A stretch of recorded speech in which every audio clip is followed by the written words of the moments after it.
My name is Tom Reyes. I'm older now, retired from the rigs, lowering my voice because people still ask, and because I don't want trouble. This was late October 2016, on a landing just west of the Cascades. Rain had been sitting on everything for days. The mud smelled like old iron and wet wood. We were doing a regular push, bucking, skidding, coffee in a thermos. One night, after the generator died, there were 3 knocks on the cab of Eddie's truck. At first I laughed. Then the skidder lights went out. I still have a clip of that morning. Someone filmed the truck the next day, but I'll never put it up. I shouldn't be telling this, but it's been years, and the sound still wakes me. Bigfoot, I know how that sounds. Listen, the wind's in the mic. I know what people think when they hear Bigfoot. Believe me, I do. I was a logger most of my life. I trust chains, not ghost stories. This starts ordinary. A crew of 5, a fall harvest, a cook tent where we passed around coffee and bad jokes. The land is near a ridge road, late October 2016, under a low, damp sky.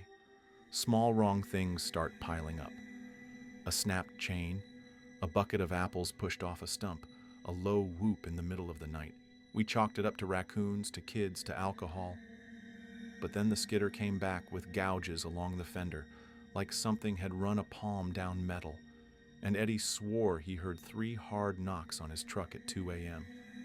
I don't want to make legends. I want to tell you what I remember, the sounds, the smell of wet fur and diesel, and why we stopped cutting that ridge. 3 knocks still arrive in my sleep.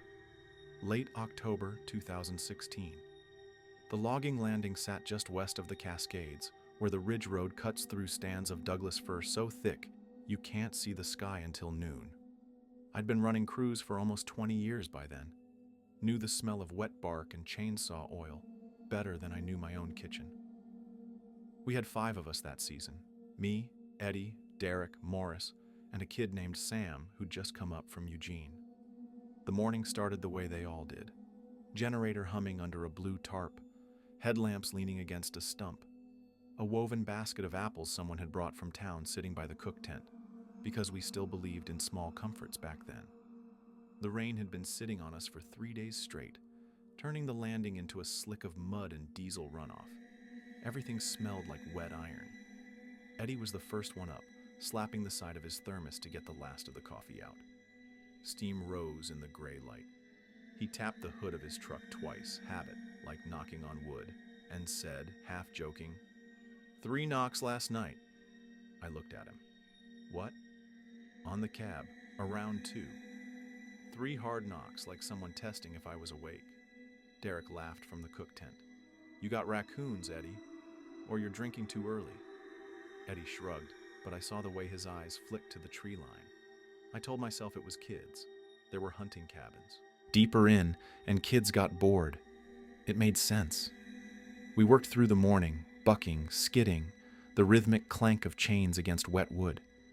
The taste of diesel hung in the air, mixing with the smell of crushed ferns and rain. I remember thinking the ridge felt quieter than usual. No birds, no wind moving through the high branches, just the generator and our voices. By mid-afternoon, Sam had stacked a cord of rounds near the skidder, and Morris was running the chainsaw through a downed fir. Everything was ordinary. Everything was fine. That night, after we'd shut down the saws and pulled tarps over the equipment, Eddie mentioned the knocks again. This time he wasn't joking. I checked the locks twice, he said, quiet. Felt stupid doing it, but I did. I didn't say anything. I just poured another cup of coffee and listened to the rain hammer the tarp. Somewhere out past the stumps, I thought I heard something low and distant, a whoop, maybe, or just the wind catching in a hollow tree. I told myself it was kids. The supply bar sat about 12 miles down the ridge road, the kind of place with a bell over the door and a radio crackling weather reports all day. We stopped there most evenings to pick up fuel, batteries, whatever we'd forgotten. The clerk was a woman named Ruth, who'd lived on the ridge her whole life and didn't take kindly to outsiders acting like they owned the forest. Eddie went in first. I followed, tracking wet mud on the wood floor. Ruth glanced at our boots and sighed. On the wall behind the counter, pinned next to a faded map of the Ranger District, was a photograph. A footprint in mud. Deep heel, long toes, something that didn't match any boot I'd ever seen. "You and your Bigfoot stories," Ruth said to Eddie, not unkindly. She'd heard us laugh about it before. Eddie didn't laugh this time. He just pointed at the photo. "Where was that taken?" "Up near Raven Creek. Hunter brought it in last spring. Said he found it after a storm." She rang up our fuel cans, her voice flat. "People see what they want to see." I bristled internally. I didn't believe in Bigfoot, didn't want to be lumped in with the kind of people who did, but something about the way she said it made me feel defensive, like she was calling us fools for even being curious. We were loading the truck when an old man came out of the gas station. I'd seen him around, local hunter, probably in his 70s, the kind of guy who knows every deer trail and logging spur by heart. He walked slowly to his truck, then paused and looked at us. "You boys working the West Ridge?" he asked. Eddie nodded. "Yeah. Landing just off mile 14. The old man's face didn't change, but his voice dropped. "Don't take that ridge after dark." He got in his truck and drove away before we could ask why. I told myself he was just messing with us. Old-timers do that, trying to spook the new guys, make the forest feel bigger and stranger than it is. But that night, back at the landing, I checked the locks on my own truck twice. Felt the cold metal under my fingers. Listened to the rain. Somewhere out past the stumps, I heard it again. That low whoop, like someone blowing across the mouth of a bottle. I didn't sleep well. October 28th, 2016. Night shift. We'd been running the landing by headlamp because the days were getting shorter and we needed to stay on schedule. The generator thrummed under its tarp, throwing a pool of yellow light across the mud and stacked logs. The rest of the world was dark, just the ridge, the creek, and the sound of tarpaulins snapping in the wind. I was checking the skidder's fuel line when I heard Eddie swear. "Tom, come here." He was standing by the cook tent, flashlight aimed at the ground. The basket of apples, the one we'd been eating from all week, was knocked over, apples rolling across the mud. And next to it, on a plank we used for seating, was a single long scrape. Not a scratch. A scrape, like something with fingers had dragged across the wood. I crouched down, touched the mark. It was fresh. The wood was still pale where it had been gouged. "Raccoons," I said. My voice sounded thin. "Raccoons don't knock over baskets like that," Eddie said, "and they sure as hell don't leave marks like that." Derek joined us, his headlamp swinging across the scene. "Maybe a bear?" "Bears don't scrape," I said. "They claw." We stood there in silence, the three of us, flashlight beams cutting through the mist. The smell hit me then, wet fur, but not like a dog or a deer. Something heavier, muskier, mixed with the scent of crushed ferns and mud. It sat in the back of my throat like old smoke. I didn't say anything. I just picked up the apples, one by one, and put them back in the basket. That night at 2:03 a.m., there were 3 faint knocks on Eddie's truck. I was in my own cab at the time, half asleep, but I heard them clear as daylight. 3 deliberate strikes, evenly spaced, like someone testing the metal. I sat up, my hands tight on the steering wheel. Listened. The rain had stopped. The generator was still running. Everything else was silent. Eddie's door opened. I saw his silhouette in the faint glow of his dome light, standing outside his truck, looking toward the tree line. "You hear that?" he called. "Yeah," I said. We waited. 5 minutes. 10. Nothing moved. No sound except the distant hum of the generator in the creek running somewhere below the ridge. Eventually, Eddie got back in his truck. I heard his door lock click. I sat in my cab until my hands hurt from gripping the wheel, staring at the dark line of trees. The wet fur smell was still there, faint but present, like it had settled into the fabric of my jacket. I told myself it was nothing. I told myself raccoons. I told myself the ridge was playing tricks. But I listened until dawn. October 29th, 2016, midday. The skid road was a mess of mud and chainsaw shavings, the kind of churned up ground that swallows boots and makes every step feel like work. Derek was running the main skidder, dragging a load of rounds up from the lower cut, when the chain snapped. Not frayed, not worn, snapped clean.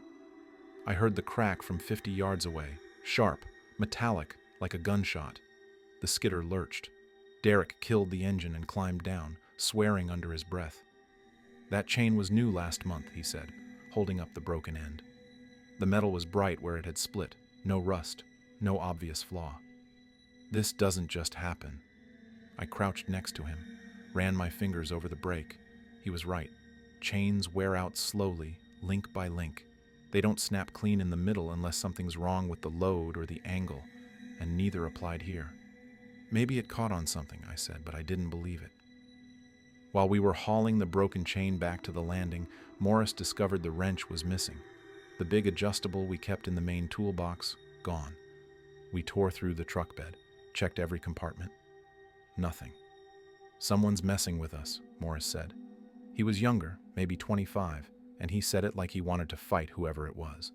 I'd been laughing about Bigfoot the week before, made jokes, called Eddie paranoid. Now I felt watched. The tree line felt too close. The stumps felt too quiet. That evening, just before dusk, we heard it. A low whoop from the direction of the old, clear-cut, deep and resonant, like a voice calling across a canyon. It wasn't a bird. It wasn't a cougar. It was something I'd never heard before, and it made the hair on my arms stand up. Derek stopped mid-step. What the hell was that? Eddie looked at me. I looked at the trees. Hunter, I said. Has to be. Hunters don't sound like that, Derek said. We finished loading the truck in silence. The smell of chain oil mixed with wet earth, and underneath it, barely there but present, that same wet fur smell from the night before. I tried to ignore it, tried to focus on the work. But when we packed up for the night, I found myself glancing over my shoulder every few minutes. The ridge felt different now. The air felt heavier, like the forest was holding its breath. That night, I didn't sleep at all. I sat in my truck with the doors locked, listening to the rain start up again, waiting for the 3 knocks that I knew somehow would come. They didn't. Not that night. But the waiting was worse. Night of October 29th, 2016. The rain had been falling steadily since dusk, turning the landing into a slick of mud and diesel runoff. I was doing a final check on the equipment, making sure the tarps were secure, the fuel cans were capped, when Eddie called me over to the old skidder track. He was standing at the edge of the cleared ground where the mud ran soft and deep from the runoff. His flashlight was aimed at the ground, the beam steady. Tom, he said. Just my name. Quiet. I walked over, my boots sinking into the mud with every step. When I got close enough to see what he was looking at, I stopped. A footprint. Not a boot. Not a bear paw. A footprint. It was enormous, maybe 18 inches long, pressed deep into the soft mud. The heel was round and heavy, the toes long and distinct, each one leaving its own impression. The depth told me whatever made it was carrying serious weight, more than any man I'd ever known. I crouched down next to it, my hand hovering over the edge. The print was fresh. Rain was already starting to fill it, but the edges were still sharp. This ain't right, Eddie muttered. I pulled out my phone, thought about taking a picture. Then I stopped. Something about it felt wrong, like photographing it would make it real in a way I wasn't ready for. I pocketed the phone. Could be a hoax, I said. Someone messing with us. Who? Eddie asked. We're 12 miles from the nearest cabin. No one comes up here after dark. I didn't have an answer.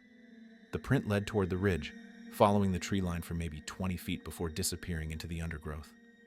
We followed it as far as we could, flashlights cutting through the mist, but the ground turned hard and rocky, and we lost the trail.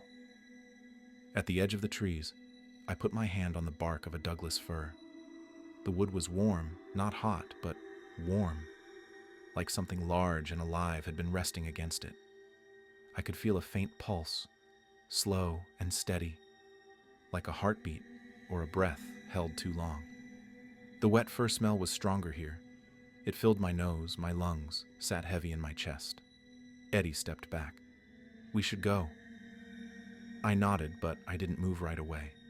I stood there with my hand on the bark, feeling that slow warmth, listening to the rain and the distant creek and the silence that sat underneath everything.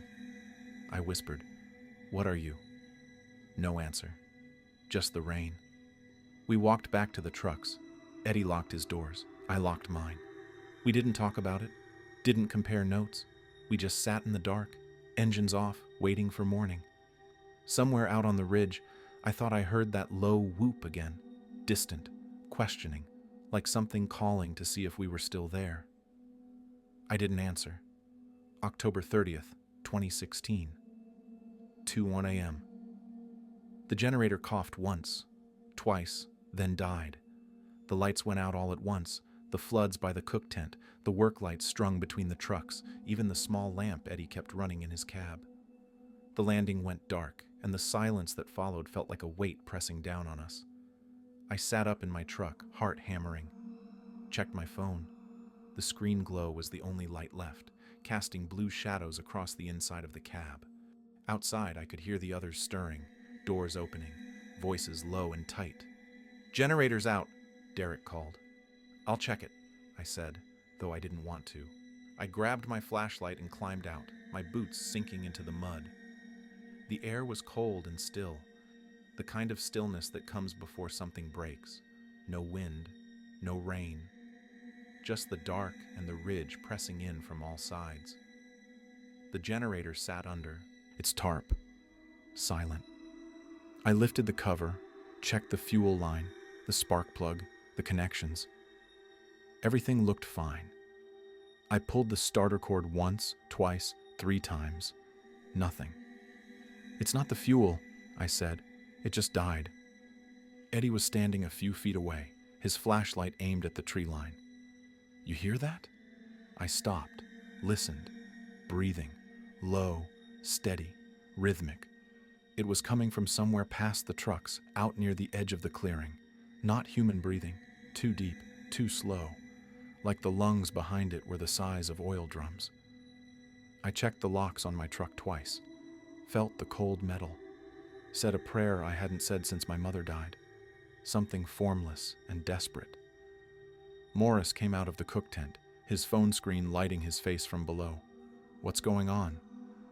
"Generator died," I said, keeping my voice level. "We'll fix it in the morning." That's when the knocks came. 3 loud strikes on the side of Eddie's truck. Not random, not wind, deliberate, evenly spaced. The sound of knuckles on metal, testing.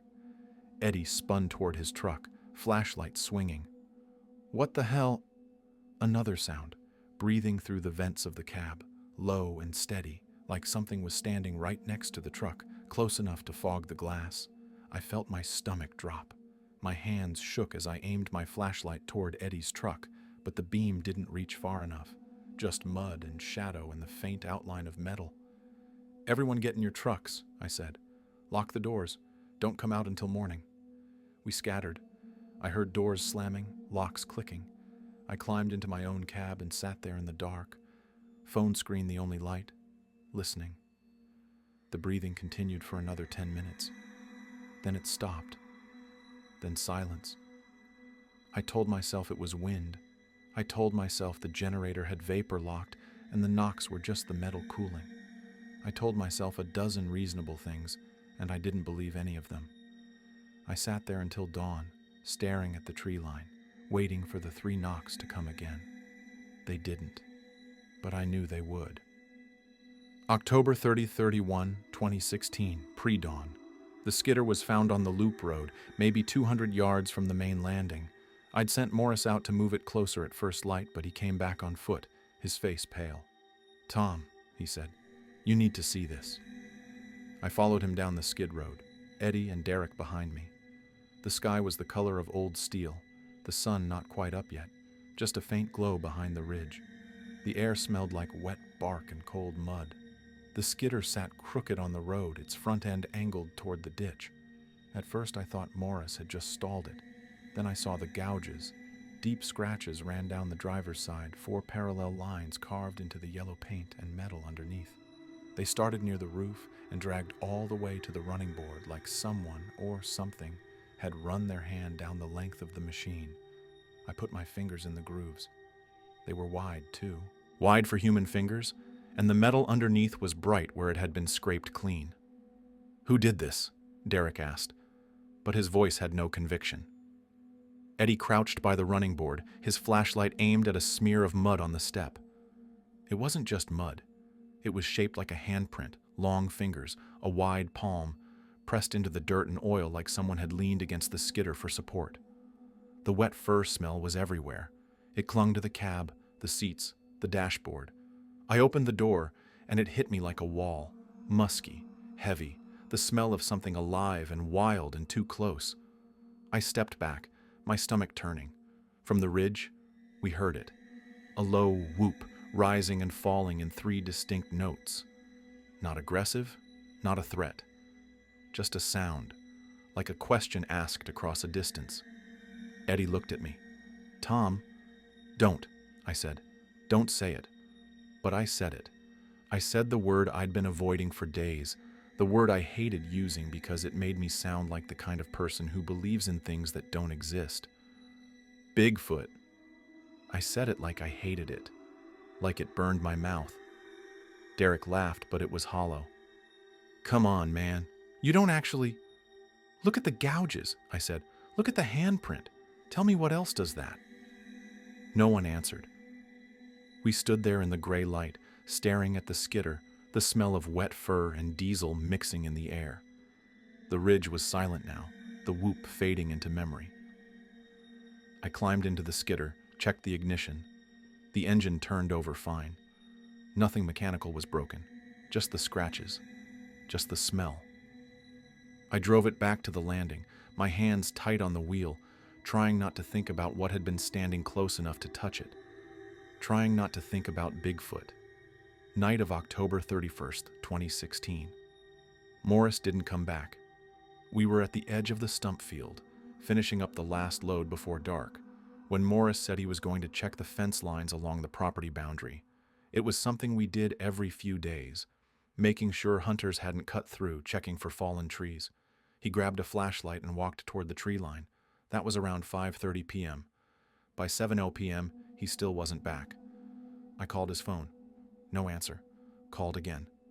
Nothing. Eddie and Derek grabbed flashlights, and we started searching. I felt responsible. I was the foreman. I should have gone with him, should have made him stay at the landing.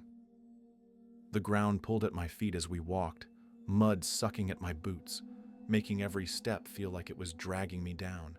We called his name. Our voices echoed off the ridge, swallowed by the trees. At 7:45 p.m., I called my wife, Sarah, told her what was happening. Her voice on the phone was tight, controlled. "You need to call the ranger," she said. "I know." "Tom, I mean it. Call them now." I hung up and dialed. The ranger station picked up on the 3rd ring, and I explained the situation. Logger missing. Last seen heading toward the fence line. No. Response to calls. They said they'd send someone at first light. First light. That was 10 hours away. From the tree line, faint but clear, came the sound. 3 knocks. Slow, deliberate, like someone rapping on wood. We stopped walking, aimed our flashlights toward the sound.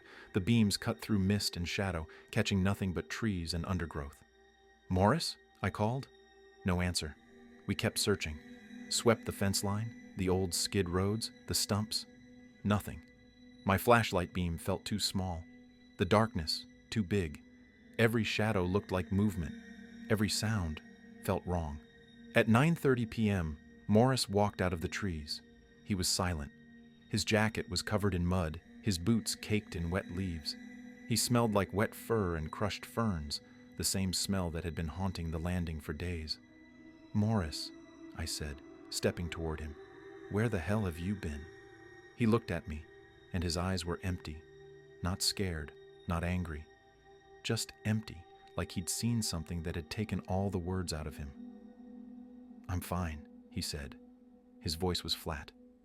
"Where were you?" "I got turned around." That was all he'd say. I pressed him, asked if he'd seen anything, heard anything, if someone had been out there. He just shook his head and walked back to his truck. I remember the way his jacket smelled. I remember the mud on his boots, the way he refused to meet my eyes. I remember thinking, he's lying. But I didn't push. I was too afraid of what he might say. Early morning, November 1st, 2016. The stumps near the ridge were silver with frost. The air so cold it hurt to breathe. I'd gone out alone, stupid, I know. But I needed to see the fence line myself, needed to understand where Morris had been. The sun wasn't up yet, just the faint glow of false dawn, enough to see shapes but not details.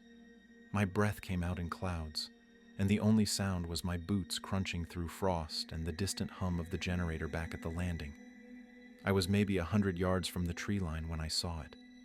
A silhouette, taller than a man, broader, standing at the edge of the trees, perfectly still, like it had been waiting for me. I stopped walking. My flashlight was in my hand, but I didn't turn it on. I just stood there, staring, my heart hammering so hard I could feel it in my throat.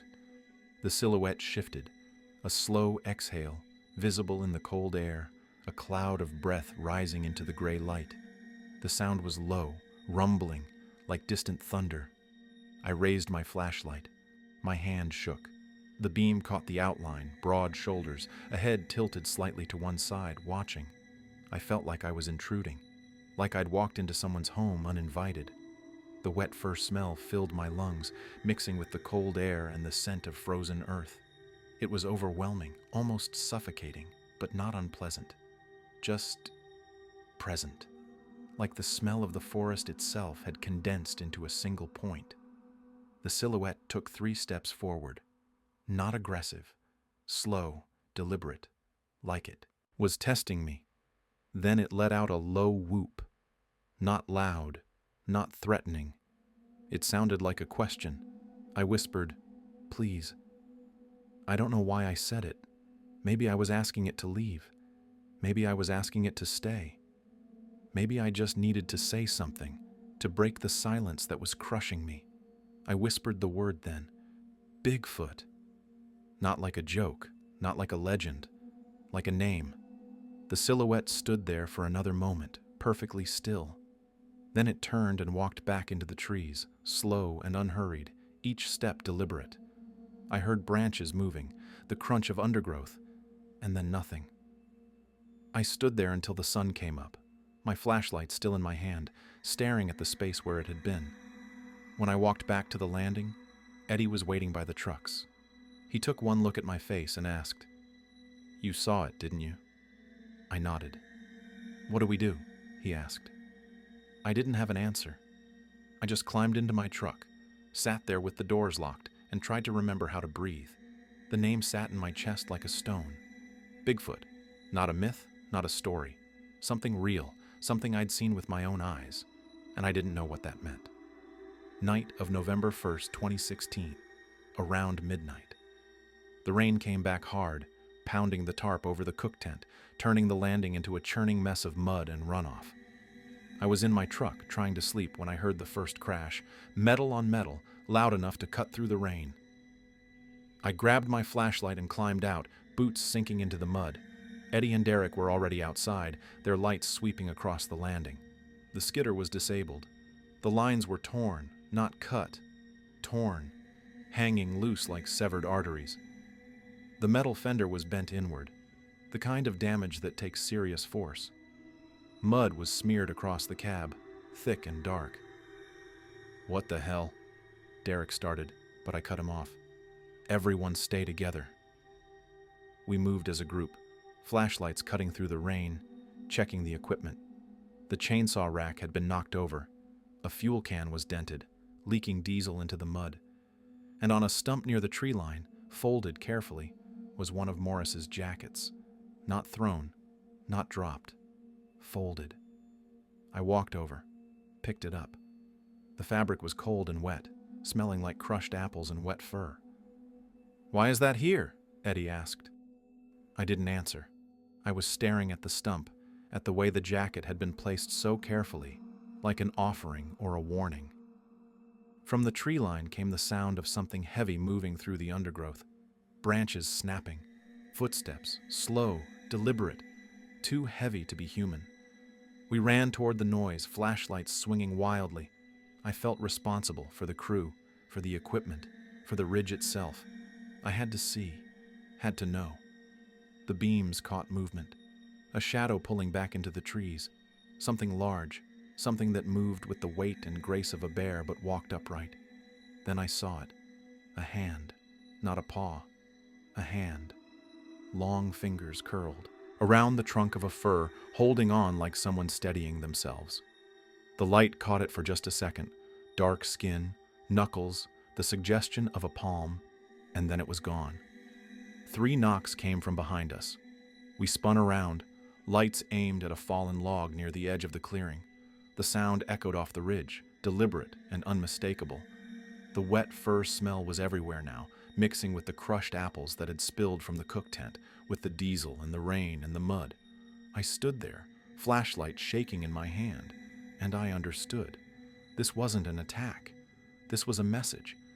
We'd been cutting the ridge for weeks, pushing deeper into territory that didn't belong to us. And now something was pushing back, not with violence, but with presence, with proof. We packed up that night, loaded the trucks in silence, left the equipment where it was. By dawn, we were gone. I never asked why Morris's jacket was there. I never asked what he'd seen in those 2 hours. Some questions don't need answers. November 5th, 2016. The diner in town was the kind of place with cracked vinyl booths and coffee that tasted like it had been sitting on the burner since morning. We met there on November 3rd, me, Eddie, and Derek, trying to figure out what to tell the sheriff. Morris hadn't come. He'd quit the day we left the ridge, packed his truck, and drove south without saying goodbye. The sheriff's office was across the street, a squat building with a gravel lot and a faded flag hanging limp in the cold air. We walked over after our second cup of coffee, boots scraping on the pavement. Inside, a deputy took our statement. I told him the equipment had been damaged, that we'd heard strange sounds at night, that we'd left the site for safety reasons. I didn't mention the footprints, didn't mention the 3 knocks, didn't mention the wet fur smell or the hand I'd seen curled around the fir trunk. I lied to protect the crew, to protect myself, to protect whatever had been out there on the ridge. The deputy wrote it down on a form, his pen scratching across the paper. Sounds like a bear, he said. Maybe a cougar. Maybe, I said. He didn't look convinced, but he didn't push. Just handed me a copy of the report and told us to call if anything else happened. Outside, Eddie lit a cigarette and stared at the mountains. We should have told him. Told him what? I asked. That we think Bigfoot tore up our equipment? You want to be the guy who says that out loud? Eddie didn't answer. Back in the diner, the old hunter was sitting at the counter, the same one who'd warned us not to take the ridge after dark. He looked up when we walked in, hummed 3 low notes under his breath, and went back to his coffee. I sat down next to him. You knew. Knew what? He asked, not looking at me. What was out there? He was quiet for a long time. Then he said, soft, some things live in the forest longer than we have. They got a right to it. You push too far, they push back. Bigfoot, I said aloud. The word felt heavy in my mouth, heavier than it should have. The hunter nodded. That's one name for it. I wanted to ask more. Wanted to know if he'd seen it, if he'd heard the knocks, if he knew what it wanted. But I didn't. I just finished my coffee and left. The smell of diesel and wet fur followed me for days. It clung to my jacket, my boots, the inside of my truck. I washed everything twice and it still didn't go away. I felt foolish, ashamed, like I'd crossed a line I didn't know existed. And I knew somewhere deep that I'd never go back to that ridge. November 2016, I still have the clip. Eddie filmed it the morning after the skidder was damaged. Shaky footage, low light, the sound of rain in the mic. There's a shape in the frame, something tall moving near the tree line. A low exhale. 3 knocks on the fender, clear and deliberate. We watched it once. Then Eddie said, if we put that up, they'd go after it. He meant hunters, researchers, people who would flood the ridge looking for proof. I deleted most of it, kept one short file buried in a folder on my phone. I named it Bigfoot and felt like I was apologizing. The name doesn't scare me anymore. It just sits there, quiet and true, a reminder of something I can't explain. Present day, 10 years later.